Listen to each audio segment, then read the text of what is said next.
Mkazi wa Isamilo Kaskazini jijini Mwanza, Hashim Rashid, aliyejitokeza kwenye kituo hiki wiki mbili zilizopita kwa ajili ya kuomba msaada wa fedha za kugharimia matibabu ya maradhi ya moyo yanayomsibu kwa zaidi ya miaka 9, ameomba Wasamaria waendelee kumchangia ili aweze kupata kiasi cha shilingi milioni 4 zinazohitajika kwa ajili ya matibabu yake. Amicus Butunga ameandaa taarifa ifuatayo kutoka Mwanza. Kimbili baada ya kituo hiki kutangaza habari za Hashim Rashid, mkazi wa Isamilo Kaskazini jijini Mwanza, aliyejitokeza kuomba msaada wa fedha kwa ajili ya kugharamia matibabu ya maradhi ya moyo yanayomsumbua kwa zaidi ya miaka 9 sasa, nimelazimika kufika katika eneo la Isamilo mahali anakoishi ili kujua maendeleo ya afya yake. Hali yangu ni mbaya kwa sababu hapa nilipo nasumbuliwa na ugonjwa wa moyo. Tumbo ni kama mnavyoona limejaa maji.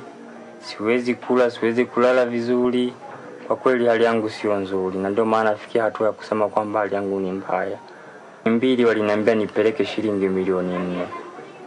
Sasa shilingi milioni 4 kwangu imekuwa ni kama vile kitendawili. Kwa kweli hela ambayo nilifanikisha jumla ilikuwa ni kama shilingi milioni 1. Lakini kulingana na mazingira ninayoishi na dawa ninazotumia ni za gharama, ile pesa nimeweza kuipunguza mpaka saizi imeshafikia shilingi 800,000. Watanzania nawashukuru sana kwa watu mlionichangia, Mungu awabariki. Kwa yeyote aliyeguswa na maradhi ya moyo yanayomsumbua Hashim Rashid, anaweza kuwasiliana naye kwa simu namba 0763 170492.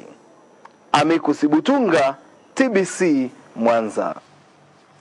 Naam, shukrani sana Amicus Butunga kutoa ni moyo. Kama mtu alichonacho hawezi kumsaidia mwenzetu huyo.